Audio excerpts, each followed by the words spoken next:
There's many layers to the research of Kraven the Hunter. When you're dealing with something that there's material to go from, when it's a comic book character and there's an aesthetic that you want to try and achieve, which is he's in a vest with his stomach out and his arms are ginormous. I trained in order to become that look and that physique, in order to appease the audience that have followed that character for some time. I wanted to bring an authenticity to that character and honor the fact that, he was from more of a foreign descendant. So I even learned how to speak Russian.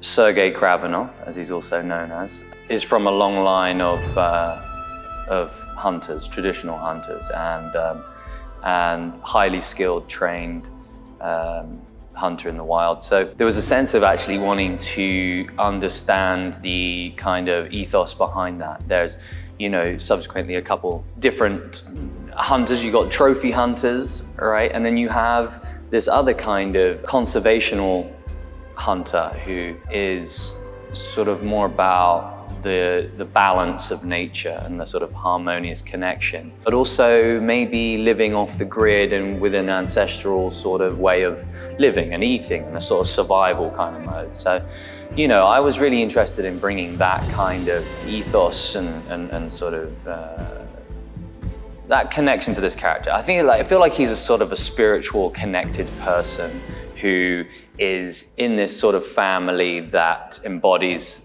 something else, in which case he's sort of trying to toy, that's his conflict. He's trying to toy with those two, trying to bridge the gap between those two worlds and, what is it that he's sort of inherited. I mean, there's a famous comic book in the comic book Hall of Fame of like top 10 comic books. It's called Kraven's Last Hunt. And it's a fantastic comic book. Without giving anything away, it's really his end story, right? So if you work your way backwards, which we had to do, was kind of go, how did he go? How did he start here and get to that point? And I think that was really interesting going in because, in the world of Marvel movies, it's how do you bring something to an audience that we haven't already seen? How do you feel like,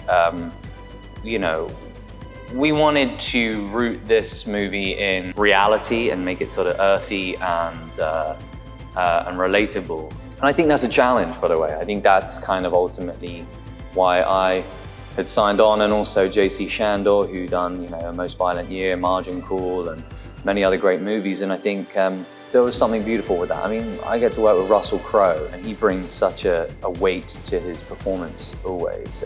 He's got such a presence, and it was a great moment for me to work opposite someone like that who I've admired for a very long time. If you have the luxury of being able to have time before you start shooting to do a deep dive and research, then it's kind of a beautiful place to sort of rehearse for yourself. And some things you use, some things you throw away, but as long as you've sort of gone down every avenue, you can take pieces from each one, right? And I went and hung out with Damian Aspinall at the Aspinall Foundation. He wonderfully took me on a lovely private tour around, the world that he's built, and we went in and cuddled with lions and cubs and things like that. It was quite something. But to kind of hear from his approach to rewilding and sort of regenerative sort of conservation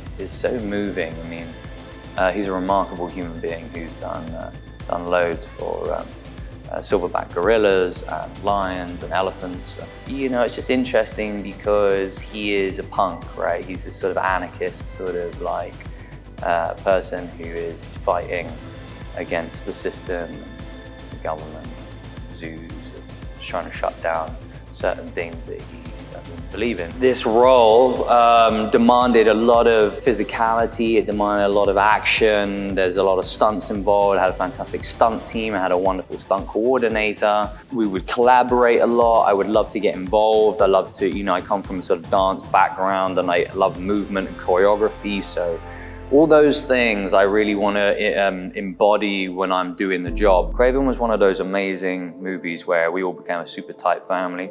I felt very blessed to be a lead of this new franchise that Sony and Tom Rothman had sort of gifted me along the way after Bullet Train. To be with Sony and to be on this set was a real blessing, and it was a great experience.